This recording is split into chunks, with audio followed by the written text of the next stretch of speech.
Good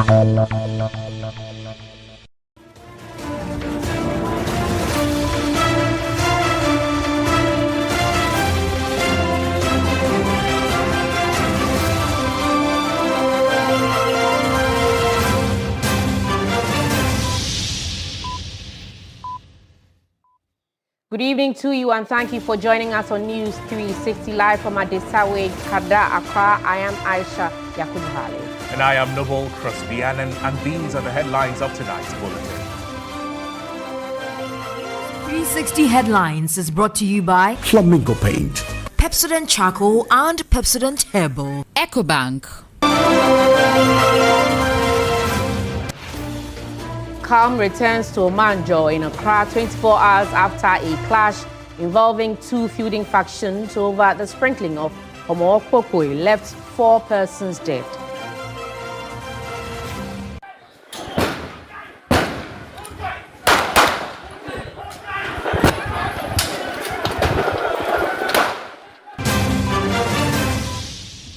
Also in the bulletin tonight, campaign ends in Akwetia by-elections as constituents brace themselves to elect a new MP on Tuesday.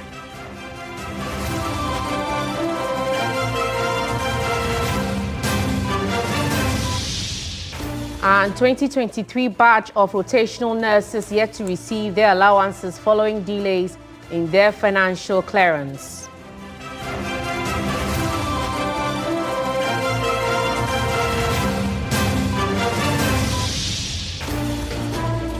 Also tonight, 10-year-old wonder kid of Ghanaian parentage shines in the US and gets noticed by American television network CNN. How kids enjoy playing video games, I enjoyed learning. Like learning was my video game. In international news, Israel says Hamas spokesman Abu Ubaidah has been killed in Gaza.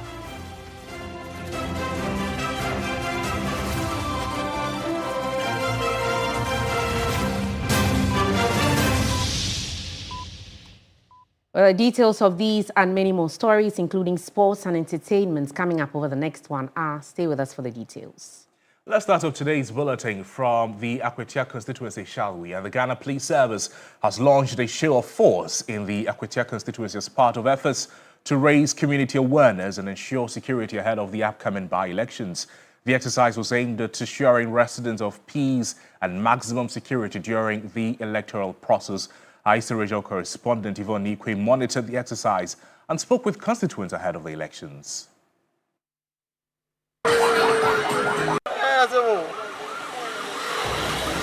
In the next few hours, the electorate in the Akwetia constituency will cast their ballots in the by-election on Tuesday. The reality has dawned on them to make a choice.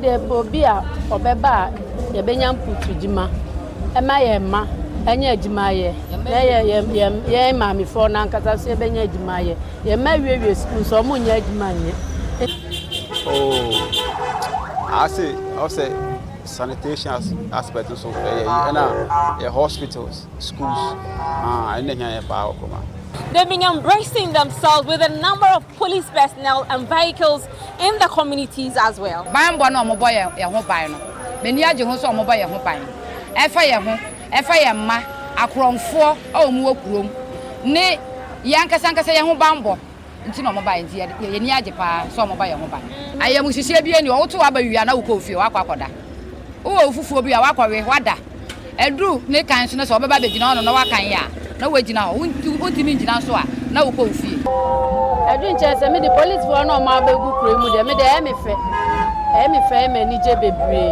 Hundreds of police personnel marched through the principal streets of the Akwetia constituency today from Adankrano, Boidia, and the Akwetia township proper, with some men and women march in swing force to exhibit their skills and readiness for the by-election. The Black Maria, FPU, CTU, all of them in full force. They're warning any person who wants to foment trouble to abandon the idea or they will be dealt with. ACP Grace and Kofi have been briefing the media. As we've informed you, the Ghana Police Service has deployed massively to Akwetia and our objective is to ensure that the election proceeds smoothly and we have a peaceful by-election. We are here to ensure the security of every person in Akwetia, including every person who will go out on the election day to vote. Once again, we want to assure you that if you see our men in town, just remember that we are here because of you. We are here because of your safety. We are here because of your security. Our men are on the ground. Adequate vehicles have been deployed. Our mobile patrol teams are on. The Black Maria is also available. That is our mobile cells. We are here to ensure that everyone is safe. Nobody should feel intimidated. We are rather here to ensure that you don't feel intimidated. We are here to ensure that you can go out and cast your vote without any fear, because you know the police will be there and will be there because of you. And we also once again want to throw a word of caution to those who want to foment trouble, that we are prepared for you and will deal with you according to the law.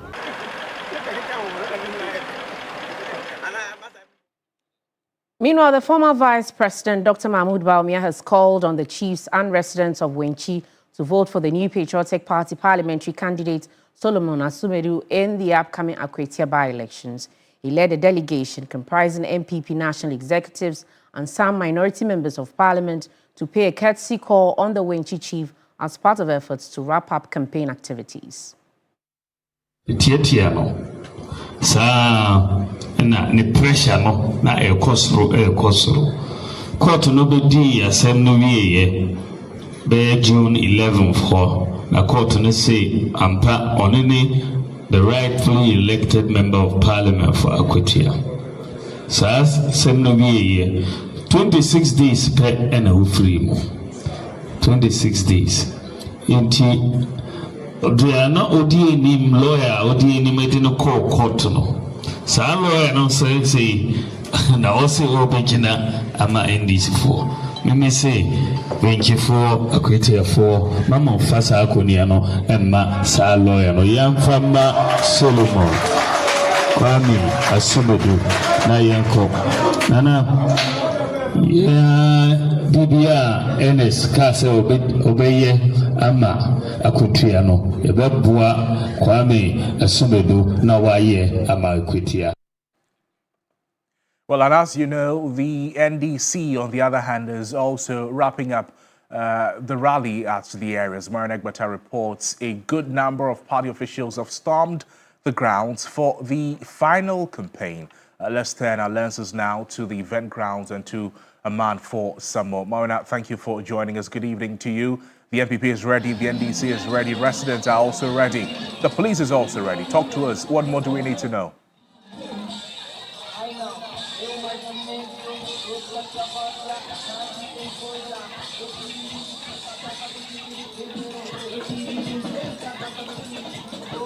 Marian, can you hear me? Yes, Crosby, you have to do a better job at speaking up for me, please.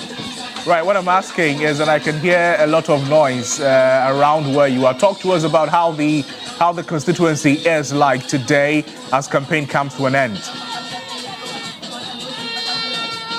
Right, and so it's been buzzing all throughout the morning, I must be honest, because we caught the first glimpses of the NPP campaign team led by the former Vice President and 2024 flag bearer, Dr. Mahmoud Bawumia, when he began touring the constituency with a host of other NPP executives at Kusi here in the Akwetia constituency, and that's where their journey continued, where they, amongst many other things, have resorted largely to a door-to-door campaign. The NDC, a similar route all throughout the morning. There were visits to churches by the Ashanti Regional Minister, the General Secretary of the party, the Chairman of the party, and a host of other persons who've come through. They've as well outdoored a new office for the DVLA here at Akwetia, which is hoping to serve, amongst many other things, the people here, because they say it will render all types of services, amongst many other things, and as well as provide jobs, because we understand more than half of the persons who will be working there are expected to be working to be selected from the Akwetia constituency. They've crowned it all this evening here at Bole, the lorry station and the park here, with a huge rally where all of the top executives of the party and the top brass of the party have been present, delivering messages and rallying the support base that on Tuesday, when they go out to vote, they must ensure that the job is done and is done completely here at the Akwetia constituency to ensure that their candidate, Bernard Bediako, returns or makes his way to Parliament so that he can bring development to the constituency. The NDC perhaps have taken a cue from the research or the latest poll by Musa Dankwa, where development leads the way in terms of what the people are looking for, and that's been their message all throughout since we've arrived here, and we've caught glimpses of their campaign as they've moved in and around the constituency.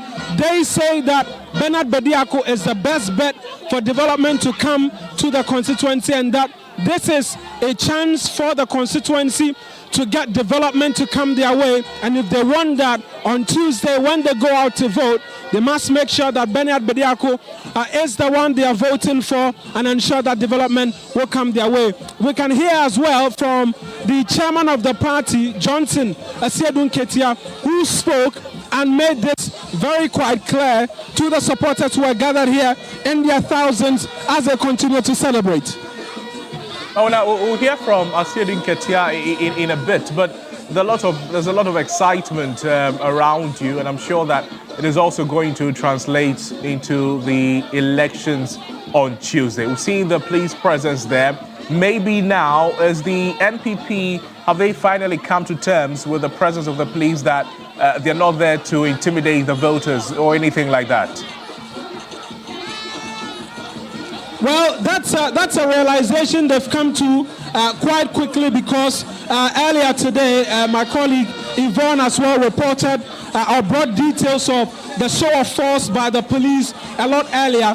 All throughout, they've been witnessing the presence of the police, and you see there's a lot of excitement, and so they continue to move in and out of the shore. But with respect to the presence of the police, they've almost become acclimatized to it, because since we've been here, we've not gone 500 meters on the main roads without seeing the presence of the police. Even away from checkpoints, you see police officers walking in and around the community and making their presence felt.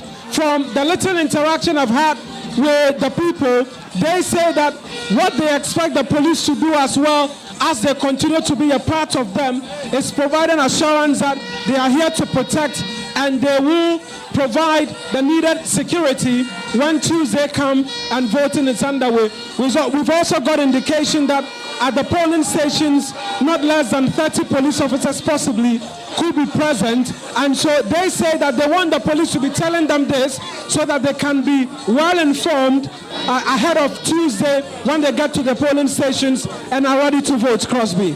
Oh, now thank you so much, Eric Maunegbata, speaking with us there. We can now take a listen to what the chairman of the NDC, Johnson Asiedun Ketia, said earlier.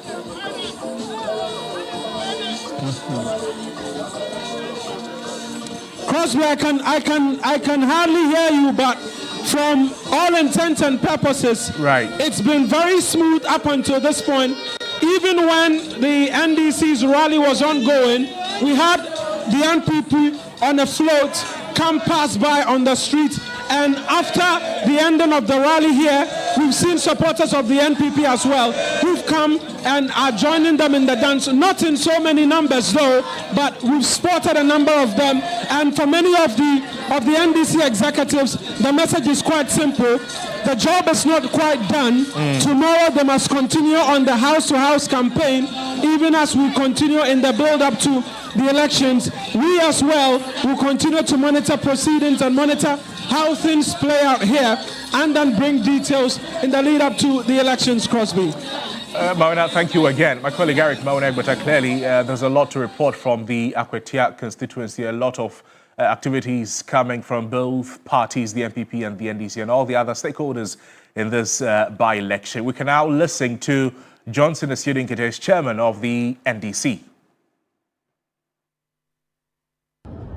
Ajuma bekoso sika beba sika na eba no enya ban panimfo na be create sika no eye businessmen te say Solomon wamu be take advantage of good policies to say 24-hour economy no na omo ya ajuma anya mfaso na sika ba omanum enti sa abrofo na beba be say ajuma no President Mahama say opese omanu sikano etra omanu enti abasremo on try say oko say na daje wo parliament ho de ye koye mra wo ho mutia ye ya nyamra nim nia ono ko no akosi semra no na omanu mo ayade. Well, Johnson Asiodinkete very clear in his message asking the residents there to vote for the NDC candidate so that he can go to Parliament and take advantage of policies that will be or have been championed by the NDC and President John Dramani Mahama. He mentioned the 24-hour economic policy, for instance, as well as some other initiatives that the residents of the Akwatia constituency will benefit. And again, trust us here, your election command center that will bring you every detail from the coverage of the Akwatia constituency by-election before, during, and after. Let's do some other stories tonight. Right, Crosby, away from Akwatia, calm has finally returned to Omanjor, 24 hours after a clash involving two feuding factions over the sprinkling of Homo left 4 persons dead. Stanley Niblo has been following up on this development and reports. The excitement that usually accompanies the celebration of Homo eluded indigents of Omanjor when the entire festivity degenerated into violent confrontations. Reports indicate that the chief of Omanjor Nitaki set off with his subjects and kinsmen to sprinkle the native food, pokpoi, in households within the traditional area. What started as a peaceful procession quickly took an ugly turn after the chiefs were ambushed by armed thugs. I'm not liable.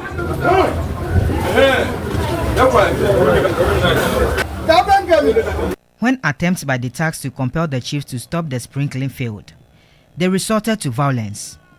Stones were pelted, resulting in free-for-all fights.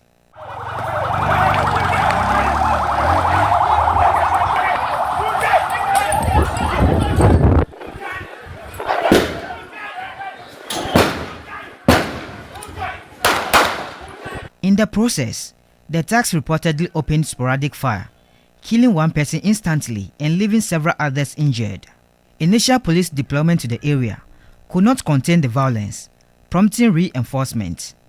Calm was eventually restored, but peace was short-lived as the thugs, again, ambushed 4 Homo celebrants on their way home. 3 died, while 1 sustained life-threatening injuries and is currently hospitalized. The chief of Omanjor Ni Ayitaki, who believes the attack was an attempt to assassinate him, called on the police to swiftly investigate and bring the perpetrators to book. 4 people are dead for now, which is confirmed. We have evidence to back the injured one. There are many, I cannot say. We have done a lot of activities with the town is very peaceful. Omanjor, the community, everybody is lovely here. And if I would say we under Ganoff, but the people doing that thing are under Gas Central. They have been crossing from Gas Central to Ganoff to attack the people of Omanjor. This is not the first time. Whenever they will do things like this, go out there and, you know, the case will not go anywhere. So with this, we'll call on IGP for him to investigate this matter and prosecute everyone who is involved. The queen of the area, Manye Omanyaba Awokokoi, also told TV3 that she had earlier engaged the feuding factions to smoke the peace pie. Currently, police have been stationed at the Omanjor Chief's Palace, with night patrols activated in the area. The Accra Regional Crime Officer and the Deputy Regional Commander have commenced investigations and have since met with the feuding factions. The community is now calm, with residents gradually returning to their daily routines. This year alone, 3 separate festival-related incidents have claimed 7 lives. Last week, a similar clash in Teshi claimed 2 lives, while in Nanumba North, a student of the Bimbila Senior High School was hit by a stray bullet during a fire festival. The recurring spate of violence during festivals has raised serious concerns about public safety, the enforcement of gun laws, and the preservation of cultural heritage. Stanley Nible, TV3 News, Accra. Well, still on security-related matters, the Special Operation Team deployed to Bole to enforce law and order has officially commenced intensive night patrols within the township and other surrounding communities. The intervention has become necessary to restore fragile peace and protect lives. Gentlemen, aho! Aho! Aho! A contingent of 85 personnel, led by DSP Augustine Dawson Amwa, ASP Bawa Abdul Jalil, and ASP Philip Kweku Pedersen, embarked on a coordinated vehicular and motorbike patrol operation. The team utilized 9 service vehicles and 10 motorcycles to cover a wide operational area, ensuring maximum visibility and reach during the patrols. The operation is aimed at enforcing curfew laws and ensuring strict compliance by all residents within the Bole jurisdiction. The team is also tasked with maintaining peace, deterring potential disturbances, and reassuring the public of their safety through a strong and sustained security presence. Before their dispatch to the field, the leadership engaged the personnel on the task ahead. We are here purposely to maintain law and order. And in maintaining law and order, there will be some instances whereby there will be the use of force. The use of force will only be applicable when it becomes necessary. And as we are going out for our 9 patrols to make sure that our presence here is felt, we need to also exercise a high level of professionalism as well as try to make sure that we take care of ourselves. Because if you don't take care of yourself and then you get hurt, I think your family will suffer and you yourself will suffer for it. Aho! Aho! Yeah. We have a common goal to achieve. That's to enforce the law. So I expect a lot from you. Obey command. Obey orders. We need to respect each other. We are not here to rub shoulders. Let's make our big men proud of us. Let's make President proud. Let's make the IGP also proud. The personnel moved across communities, and residents who failed to adhere to curfew protocols were sanctioned.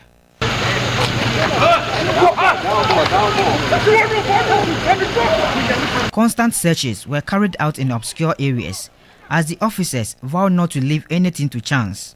There's curfew and you are driving in the town without police escort. The patrols, according to the leadership, will continue consistently, both day and night. Stanley Nible, TV3 News. Well, Christopher Mwako is up north. He's joining us with some more updates on the happenings there. Christopher, thank you for joining us on the program. Good evening to you. Talk to us about the situation there now.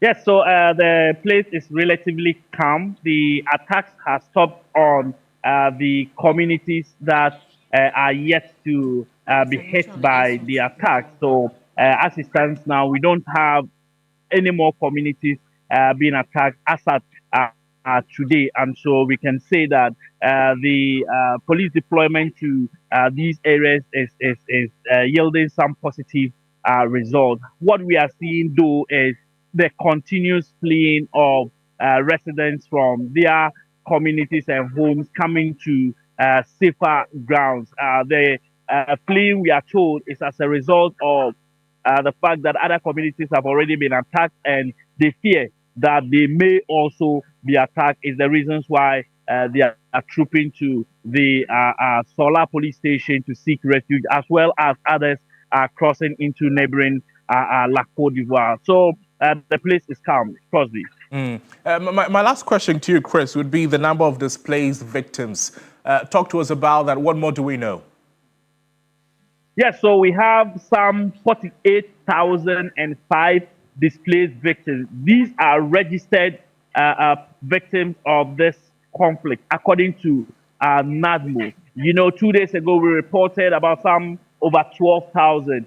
This morning, the NADMO director for the Savannah region has confirmed that registered displaced victims of this conflict has risen to some 48,005 persons. And so a lot more people are fleeing their communities and joining their colleagues here. But Crosby, one challenge has to do with, as usual, the food, water, and sanitation issues. The health issues have been improved because temporal health posts have been created here and taking care of those that show signs of sickness. And so that has been addressed. Even though we have people bringing in food from the gender ministry, the Solar Tuna Kauba and Bole assemblies and other individuals, as well as the member of parliament, we are still seeing issues of food shortage hitting these camps, and it's a very big challenge as we speak. Thank you for the reporting, Christopher Marco. Grateful for your time. In the meantime, the Interior Minister, Muntaka Mubarak, is giving a firm assurance that government is not leaving any stone unturned in the restoration of peace in the Gbinyiri area and its environs. According to him, government is concerned about the loss of lives and displacement and is doing everything possible to ensure that peace is restored. The minister made these remarks when he led a high-powered government delegation to the Jakpak Palace in Damango to meet with the Yagbonwura over the ongoing unrest in Sola, Bole and its environs. You can be rest assured that yes, we are concerned, we are worried about our own citizens and the displacement, yes, but we are taking concrete steps and a lot of things are being done to ensure that they are left to their fate, but government is making an effort to go to their need. It's a generic term that we are using. I mean, you know there's curfew, and in the curfew it has stated everything: no carrying of arms, no wearing war regalia, no carrying of offensive weapons and all that. And the historical highness have given us assurance that they are going to cooperate with the security agencies to ensure that all these things are brought to an end. So be rest assured that, I mean, we are just calling on all the feuding factions to understand that nothing can be compared to peace. Once we all agree to sit down and begin talking, I'm sure all these things will be. In more news this evening, the recent letter written by Minister for Environment, Science and Technology, Emmanuel Amakofi-Boa, to the Office of the Attorney General for the immediate revocation of Legislative Instrument LI 2462 has been welcomed by advocates. Now, the move aims to end the severe environmental devastation that has polluted Ghana's water bodies and degraded its forest reserves. The minister expressed confidence that the existing regulatory regime under the Environmental Protection Agency, EPA, provides robust and sufficient guidelines to oversee all mining activities. The move also directly complements on-the-ground efforts such as the Responsible Cooperative Mining and Skills Development Program and the operational coordination of the National Anti-Illegal Mining Operations Secretariat.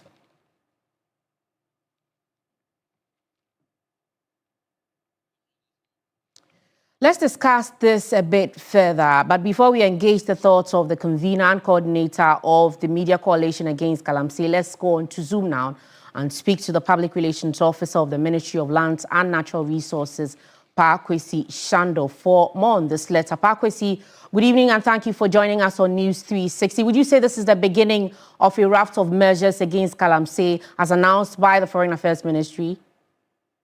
Well, first off, good evening to you as well. Indeed, this is not the commencement of a new raft or a dispensation of measures to deal decisively with illegal mining. Rather, it is a part of the measures that the ministry is deploying in its latest and updated measures to deal decisively with illegal mining. Indeed, if you examine the five-pronged approach that the ministry has deployed over the time, you would realize that the reformation of the licensing and the mining regime in its entirety is a priority, and this is only a part of that. And so upon the eventual repeal, other measures would follow appropriately to ensure that we deal decisively with the menace of illegal mining. Also, Pakwesi, there have been concerns by some officials in government who have said that revoking that LI is not the panacea, it's not the solution. What do you make of that? Well, I am not privy to any of such concerns. Indeed, the groundswell of public opinion and the advocacy and the sentiments that have been reflected even from civil society is for the outright repeal of the LI. And that is why a few weeks ago or a few months ago, when Section 3.2 of the law was amended, there was still significant outrage. And so from what we have observed and based on our monitoring of the social commentary across the train of public discourse, we believe that this sits well with the generality of the populace. Government also believes that it is the right step that has to be taken, and we are embarking on that accordingly. Also, Bakwesi, since you wrote the letter, have you had any feedback from the minister? Indeed. The letter was written by the minister to the Attorney General, and thankfully, we are happy to reveal and communicate that the Attorney General has also indicated his interest in the matter. Indeed, he has not raised any objections whatsoever, and that means that there is sufficient collaboration from the Office of the Acting Environment Minister, the Honorable Emmanuel Amakofi-Boa, and that of the Attorney General to see this through successfully. And so the needed collaboration that is expected is abundantly present, and therefore the move to repeal it hopefully would be maximally successful. Pakwesi, thank you very much for your time on News 360 tonight, and all the best to you. Pakwesi Shandov is the PRO of the Ministry of Lands and Natural Resources. We can now speak to Ken Ashigbe, who is the coordinator of the Media Coalition Against Galamsey. Good evening, Mr. Ashigbe. Would you say that revocation of the LI 2462 is the way to go? Well, good evening, and good evening to your viewers. Well, you know, the Minister for Lands and Natural Resources has been consistent when we engage him on the issue of the LI being the responsibility of the Ministry of Environment. And so for me, I think it's just demonstrated his consistency. And now that he is the minister at the ministry, acting at the ministry, he's taking this particular step. You know, this LI, it's an illegality. We have a case pending against the government in court because, you see, it is ab initio, it's a nullity.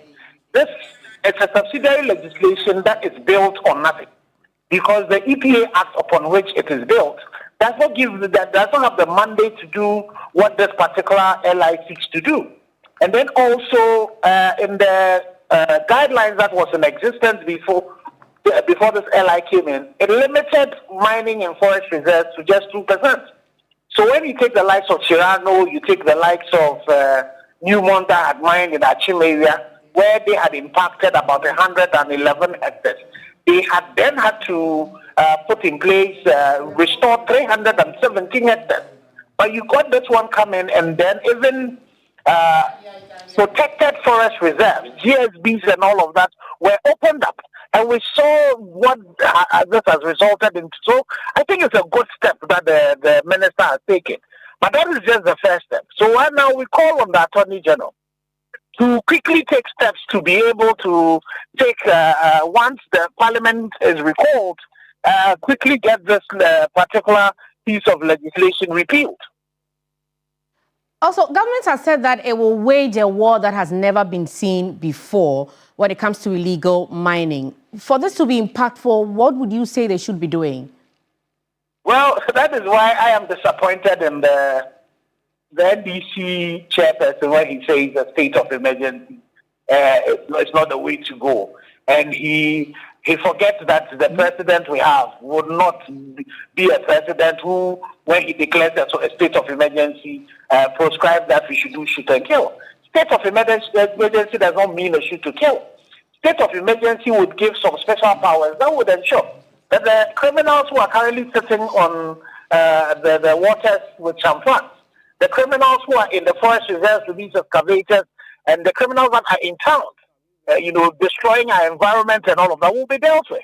And so one of the things that has to happen is that if the president says Galamsey is a national emergency, he should quickly declare a state of emergency.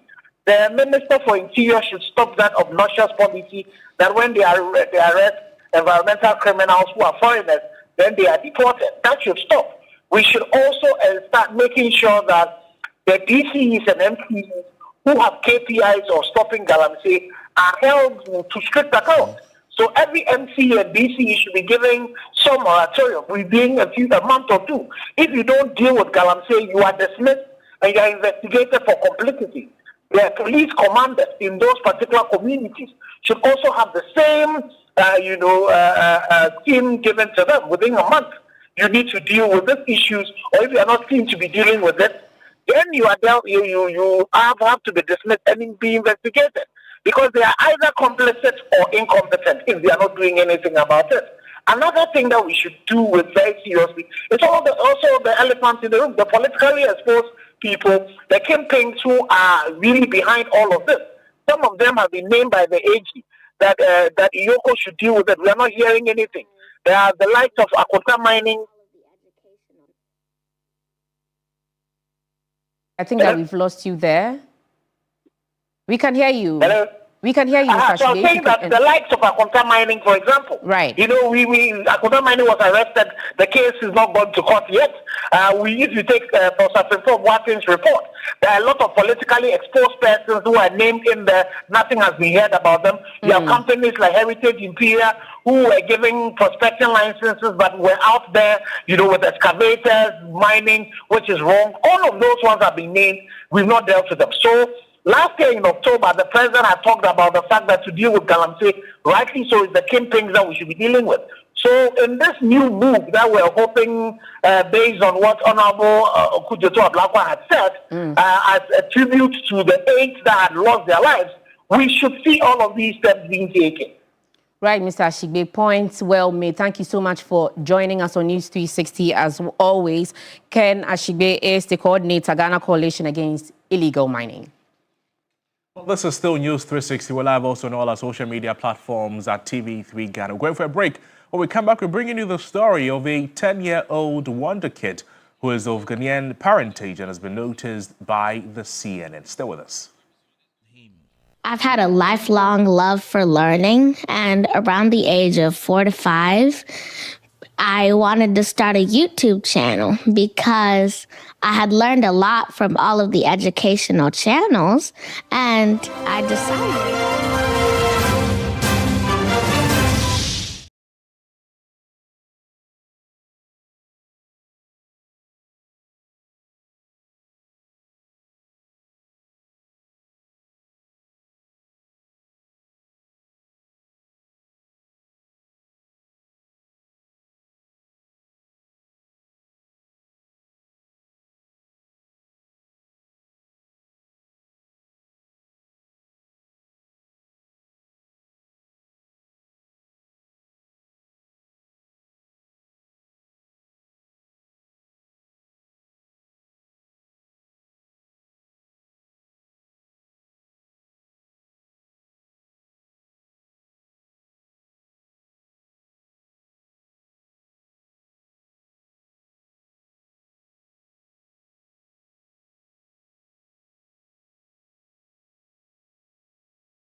Welcome back to the program. Now, despite completing their one-year service to the country, the 2023 batch of rotational nurses, they are yet to receive their allowances following the delay in their financial clearance by government. The young professionals who completed their service in May this year, they feel frustrated and they are contemplating series of actions to register their disappointment. A report by Sarah Apenkro. They are nursing graduates who have completed their training and are serving in various healthcare facilities across the country as part of the National Service Scheme. However, they feel their efforts have not been recognized or compensated, leaving them in a state of financial distress. After serving the country for 1 year without allowances due to government's inability to offer them financial clearance, most of them are still at post at various health facilities as volunteers, while every effort to get them paid remains futile. Alhassan Kumsin is one of the over 20,000 rotational nurses who have completed their service without pay since May. He has been surviving on the benevolence of family and friends as he remains working as a volunteer. In the month of May, we visited, we wrote a letter to him, and then he assured us that at the end of June, we are going to have our allowances. And up to it stands now, we've not received anything. We go to our facility to work for 6 to 8 hours without even having lorry fares and better still, very money we are to use to feed ourselves. So in fact, it hasn't been easy, but yes, still we've been able to sail through. Yes, so we are just pleading that the government tries to do something about that. We have the 2024, but they started May, in the month of May, they are still working. They've not also received anything from the government. He says the group will advise itself in the coming days. We've realized that whatever we do, they are not going to listen to us because this very recent budget they brought up, we realized that we were not factored into the budget. So I think we have series of activities that we'll be embarking on that would also at least one way or the other shake the country in order for the government to also listen to our appeal. The situation is further complicated by the fact that there are other rotational nurses who have also been posted and have started working without financial clearance. The Minister for Health has, however, assured that government is working to resolve the issue. 18,000 that have been recruited, about 10,000 of you, we've captured your name on the payroll. Now, out of the 10,000, 7,000 have been paid. So every month they receive their salaries. So it's left with about 3,000. Those on the payroll, it's left about 3,000 to be paid. So we are gradually migrating all of them. But what happens to those who are already done with their service? In the same vein, the Junior Doctors Association of Ghana has also raised concerns about the unpaid salaries owed them for periods ranging from December 2024 to August 2025. In a letter to their mother body, the GMA, they issued a 4-day ultimatum demanding that the GMA and GDA urgently intervene or they advise themselves. The health minister, who appeared unaware of the development, assured the media that he will investigate the matter. Medical doctors, absolutely, that have not been paid for 8 months, and they are working. Yes, maybe I'll have to wait till it comes to my attention before I comment on it. Yeah, I'll have to investigate that. Because as far as we are concerned, the latest recruitment, they've not started working. For the healthcare workers, there is need for government to prioritize their welfare. Sarah Apenkro, TV3 News, Accra. And now, the exploits of a 10-year-old Ghanaian-American scientist has attracted the attention of CNN. Sean Atichogbe, also known as Sean the Science Kid, has dazzled followers and CNN Sanjay Gupta with his thought-provoking, witty answers to questions. But his inventions and problem-solving ideas are already inspiring both his peers and adults alike. With an insatiable curiosity, Sean spends most of his free time experimenting, building and asking questions about how the world works. His exploits attracted CNN, and Dr. Sanjay Gupta sat down with him. I've had a lifelong love for learning, and around the age of 4 to 5, I wanted to start a YouTube channel because I had learned a lot from all of the educational channels, and I decided that it would be best if I shared the knowledge I had gathered with the world. Amazing. Sean, I have so many questions for you. When did this start for you? How old were you when you started watching and learning on your own? About 0 months old. What do you mean? Like right when you were in the womb? In the womb, I was doing science. Like, if my mom's belly was emitting kinematic equations. What do you mean? Yeah, well, so that was really just a way to transition into the fact that from babyhood to now, I have been learning and educating and soaking up information from any type of media or source that I can find because I've always wanted to learn. His thought-provoking answers dazzled the CNN doctor, who probed further. How kids enjoy playing video games, I enjoyed learning. Like, learning was my video game. And I really just had a passion for it. Because, like, basically everything I've done so far is a passion project. I have a sort of gravitational attraction towards learning.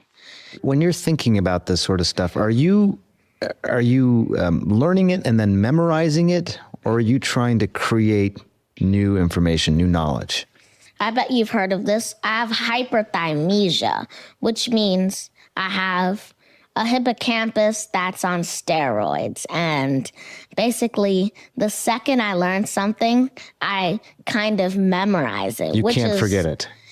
Well, I can forget it, but I mean, usually this hyperthymesia I have, it's kind of weird. My mom likes to call it selective. Sean's parents are Ghanaians. His father is from Anyako in the Volta region. Sean is thought to be a gifted learner with special appetite to study science and eventually become a neurocardiosurgeon. I want to be a neurocardiosurgeon, which can be defined as the combination of a brain and a heart surgeon. And I invented this word when I was 4 years old because when I was doing research on the human body or anatomy, which was one of my favorite science subjects to study about, I found out that the brain and the heart are connected in a loop where the brain has to tell the heart to pump blood and the heart pumps blood to the brain so the brain can tell the heart to pump blood. And it's a loop. So I thought, if one is damaged, then what's going to happen to this loop? So I decided to specialize my treatment in both of those. Join us on our social media platforms at TV3 Ghana for a replay of that video. Certainly a special catch. News360 returns with more stories after this. Stay with us.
Is brought to you by Sasso Insecticide Spray and Coil.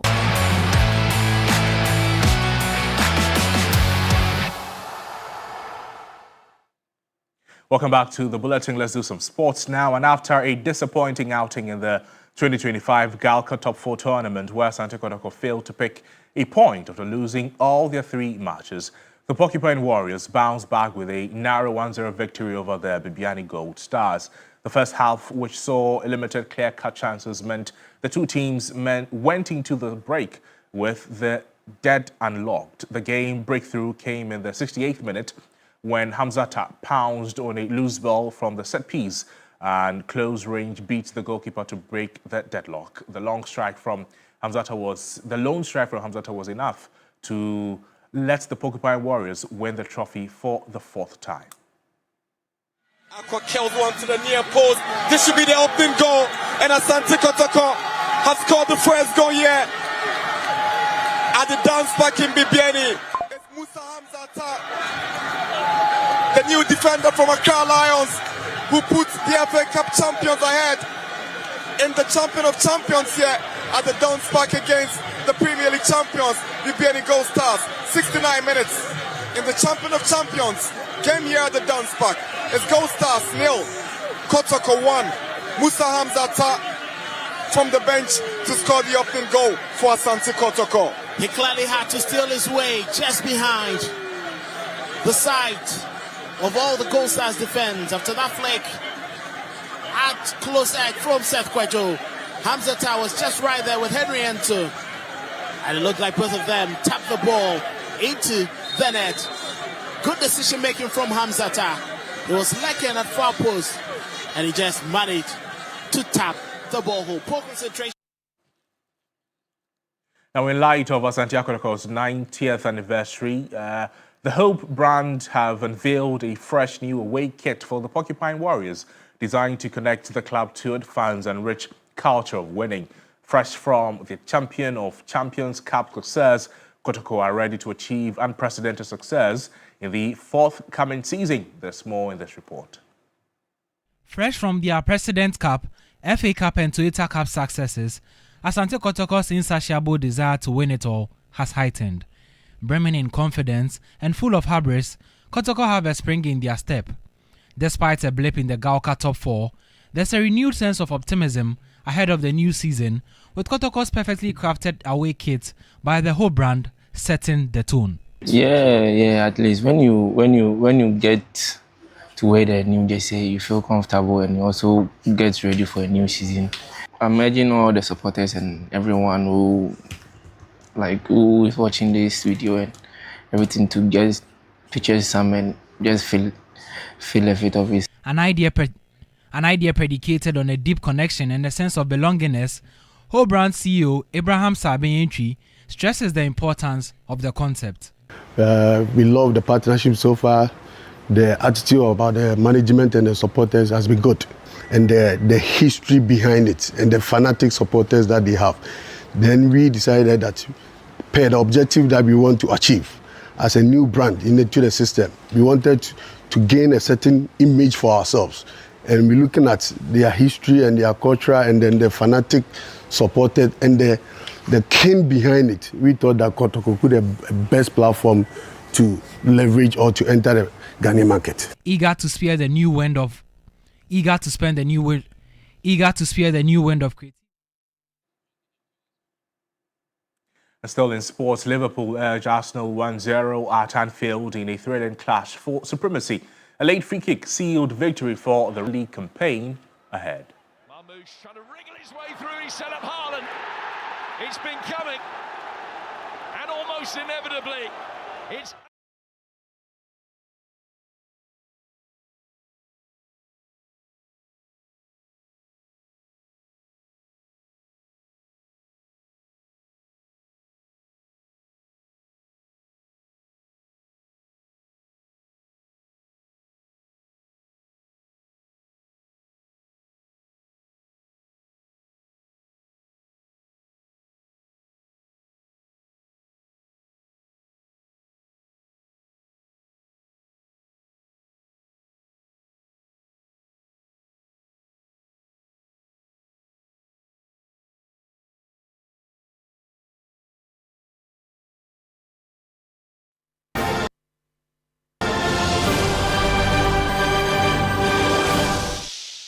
Abu Ubaidah, the spokesman for Hamas's armed wing, has been killed in an airstrike in Gaza City, Israel has said. Israel's Defense Minister Israel Katz congratulated the Israel Defense Forces and Israel's security agency for the flawless execution in a post on X. He gave no detail on the time or location of the operation, but the IDF earlier said its aircraft attacked a key terrorist in the Al Rimah neighborhood on Saturday, prompting reports in Israel media that Ubaidah had been the target. Hamas has not yet confirmed his death. The Palestinian armed group earlier said dozens of civilians were killed and injured in Israeli strikes on a residential building in the district. Katz warned on Sunday that many more of Ubaidah's criminal partners will be targeted with the intensification of the campaign in Gaza, a reference to a recently approved Israeli plan to seize control of Gaza City. Indonesian political parties have agreed to reverse some state-funded perks their politicians receive in a bid to quell nationwide protests, the country's president has said. Several cities in the Southern Asian nation, including the capital Jakarta, have been gripped by anti-government demonstrations in the past week that have at times led to clashes between protesters and police. While the protests have been fueled by a wide range of issues, including the death of a ride-sharing driver, one core complaint concerns a new monthly allowance for lawmakers. President Prabowo Subianto announced on Sunday that several perks would be reined in, including the size of some allowances.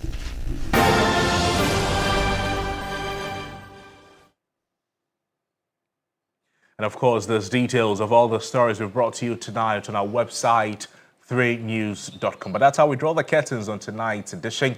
I am Noble Crosby Annan. And I'm Ayisha Yakubu. GMB is up next. And tonight our ladies will be celebrating all of the heroines in the country. So stay tuned and enjoy.